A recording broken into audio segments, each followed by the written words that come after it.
My name is Margaret Ann Windsor, and I was kidnapped and brought to this country from London, England, obviously. In 41, I was brought to Moulton, Alabama, and given the name of twin Peggy Ann Dempsey, and I married a Childers. This is the family, the rotten, cold-blooded killers, most of them. She had the twins, Peggy and Carl, out of wedlock, and she had killed them, and the family covered it up. This is me. I was brought there, and this in 42, and at age 2 years old. Well, no, this was no. Excuse me. This is in 1943. I was brought there in 41, and I was born in 39. The twins were born at an earlier date, so the birth certificate that I had to use was even blatantly crossed through, and so was the other twin, um, and just penciled or inked in above it, which is illegal to do, the date they'd given me because it didn't coincide, obviously. Now, I'm showing Hustler magazine and Larry Flint because before I found out about being kidnapped, I was writing a medical malpractice book about Congressman Dr. Larry McDonald from Piedmont Hospital in Atlanta, Georgia.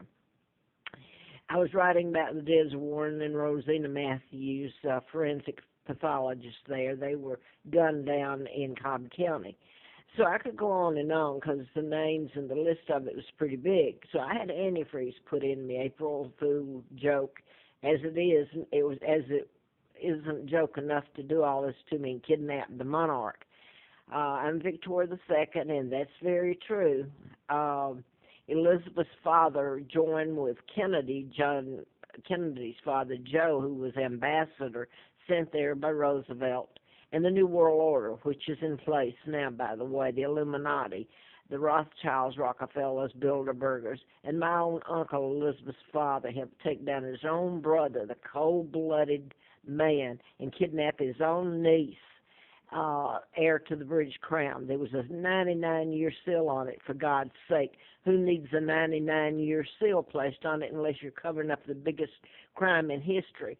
So therefore, it's all the treaties that were illegally signed thereafter from 1941 and a few years prior to that. My father never married that American spy, and I got other words for her, Wallace Warfield Simpson. She married a double. They're both buried at on Windsor, at Frogmore, Windsor, near Windsor Castle. What a joke, right? You can pull it all off and bring me over here, give me another identity, and torture me and make the Germans and part of my German family are certainly, or the Germans have certainly helped me and helped Great Britain try to get me back, and a few Americans. Mostly the Americans, you even say anything, it's a smile, or they get mad like I've accused, like they're the ones that's been hurt or something. It is the most outlandish thing you've ever heard of. Now then, I want to address this before the video goes off because I don't know that I'm going to put any more. I have been run the last years, and I look back and before then, I'm allergic to chemicals and I have an immune disorder. And when I'm force-fed toxic fumes, like where I'm living in the apartment, if I'm lucky enough to have one, a room, then it over the years the inflammation and the tearing down of my immune system is really kills me. I wouldn't be in any of the shape that I'm in today. I'm 76 years old and I can hardly walk, except I've been force-fed the toxic fumes.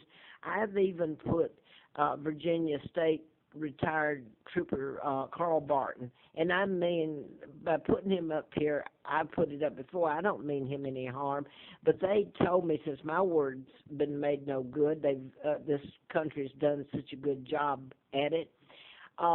His wife said, Linda said, this is how we run you, by using chemicals.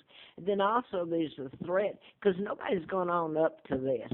What's involved, I'll go ahead and say it, is the FBI were the ones that were in charge of this whole thing, the profilers. They came in during the Wayne Williams, and that was supposed to be the first time they showed up. And I want to say this, if this sounds garbled, I'm not going any further. I wrote about mind control murders, who shot Larry Flint, Governor Wallace. You got a whole list of them. Some of them are stars, and these people in other countries have been affected by it. It's mind control murders, and some were done in patterns because mind control's invisible. So if you take your top level, like FBI or investigators, they're the ones that investigate and turn it over to the Justice Department, which ironically is named Robert Kennedy. Isn't that a friggin' joke? His brother helped in all that was done to me, the Kennedys did, and they dare name that's justice. But anyway, it's up to really the FBI, really, what gets prosecuted and what doesn't. But they can get things on anybody, and you can either go along with them and do them a favor, or you can do the right thing and stand up and fight it, or you can just, or they'll charge you with the crime you committed. So everybody's felt like, and then they get mad at me. This is the oddest thing. And I'm going to quit here because I want to get this in before the tape goes. They run me by getting maintenance or people that own where I live when I'm lucky enough to get one. If you went to a motel or you leased a house or whatever, and or you just owned it, and somebody come in anytime they wanted to, and they could put poisonous fumes in your where it's spread out by your air conditioning or heating or whatever, you name it. Nobody's dumb. You can use your imagination. Well, you would be so dumbfounded and outraged. You don't pay, and I don't either, to get gassed and fumed and killed. And that's what's been done to me. My organs are affected by it, the inflammation it causes. Besides, the life I live is hell. So I wanted to put in the last, because I put this up continuously on Facebook and social media, YouTube. That's what's been done, and it engages the managers, the owners, and the maintenance, and whoever's told to do it.